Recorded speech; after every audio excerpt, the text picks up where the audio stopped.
Hello বন্ধুরা, অন্নপূর্ণা রান্নাঘরে আপনাদের সবাইকে স্বাগত জানাই। আজকের রেসিপি হলো ইলিশ ভাপা। তাহলে চলুন শুরু করা যাক আজকের এই রেসিপি। দেখুন বন্ধুরা, আমি এখানে ইলিশ মাছ নিয়ে নিয়েছি। এখন আমি ইলিশ মাছে নুন আর হলুদ মাখিয়ে নেব। আমরা নুন হলুদ পরেও আমরা ইউজ করব, কিন্তু এখানে নুন হলুদ দেওয়ার কারণ হলো মাছটা যেন ফ্যাকাশে না লাগে বা খেতে যেন বাজে না লাগে, একটা আষ্টে গন্ধ যেন না হয়, তার জন্য নুন আর হলুদটা আমরা মাখিয়ে নেব। ইলিশ মাছটাকে নুন হলুদ মাখিয়ে আমরা এরমভাবেই রেখে দেবো একটু ম্যারিনেট হওয়ার জন্য।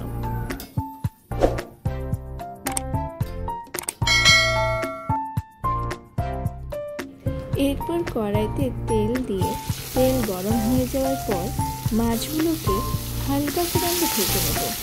মাছগুলোকে হালকা করে ভেজে নিলে তাহলে পরে সর্ষে যখন আমরা এটার মধ্যে দেব তখন সর্ষের ফ্লেভারটা এটার মধ্যে ভালোভাবে ঢুকে যাবে। এর জন্য হালকা করে ভেজে নেব, বেশি কড়া করে ভাজবেন না, তাহলে ইলিশ মাছের যে সুন্দর একটা ফ্লেভার হয় সেই ফ্লেভারটা আর থাকবে না। দেখুন বন্ধুরা, আমি যেরকমভাবে ইলিশ মাছটা ভেজেছি আপনারাও সেমভাবে ভেজে নেবেন। সর্ষে ইলিশ বানানোর জন্য আমি এখানে নিয়েছি কালো সর্ষে আর সাদা সর্ষে আর অল্প পোস্ত। আমি এই সবগুলোকে একসাথে ভিজিয়ে রাখছি, কারণ এগুলোকে ভিজিয়ে রাখলে পরে বাটলে সর্ষের যে একটা তেতো ভাবটা থাকে সেটাও চলে যায়। বন্ধুরা, আমি এটাকে ভালোভাবে বাটছি, আপনারাও ভালোভাবে বেটে নেবেন।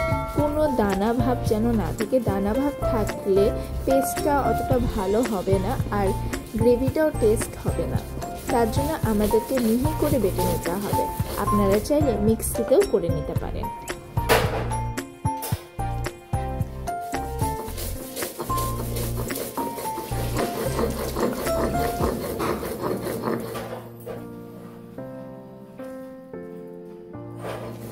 এই সর্ষে পোস্তটাকে ভালো করে আমাদেরকে বাটতে হবে। যত ফাইন এর পেস্টটা হবে তত গ্রেভিটা খেতে টেস্ট হবে আর খেতেও ভালো লাগবে।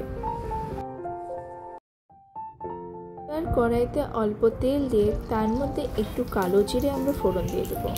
আমি এখানে কাঁচা লঙ্কা বেটে নিয়েছি, এর মধ্যে আমরা সর্ষে বাটাটা দিয়ে ভালো করে মিক্স করে নেব। আপনারা যদি ঝাল বেশি খেতে পছন্দ করেন তাহলে অবশ্যই আপনারা সেই অনুযায়ী ঝাল দেবেন।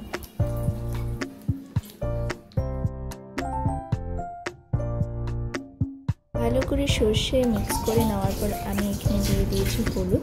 এটাকেও ভালো করে আমরা মিক্স করে নেব আর অল্প দিয়ে দিব লবণ।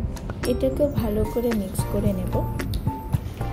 এরপর কড়াইতে এক এক করে ইলিশ মাছ সাজিয়ে তার উপর দিয়ে আমরা সর্ষে বাটাটাকে স্প্রেড করে দেব।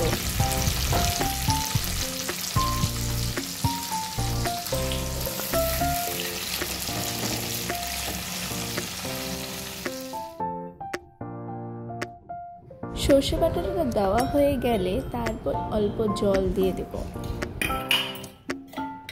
ইলিশ মাছের ওপর দিয়ে সামান্য কাঁচা তেল ছড়িয়ে দেব আর দিয়ে দিব চেরা কাঁচা লঙ্কা। তারপর ঢাকনা দিয়ে হতে দিব কিছুক্ষণ, যতক্ষণ না মাছটা সেদ্ধ হয়ে যায় ততক্ষণ। ইলিশ মাছ সেদ্ধ হতে বেশি সময় লাগে না, তাই অল্পক্ষণ ঢাকা দিয়ে রান্না করলে আমাদের তৈরি হয়ে যাবে ইলিশ মাছ। তারপর ঢাকনা খুলে ধনেপাতা কুচি ছড়িয়ে দেব।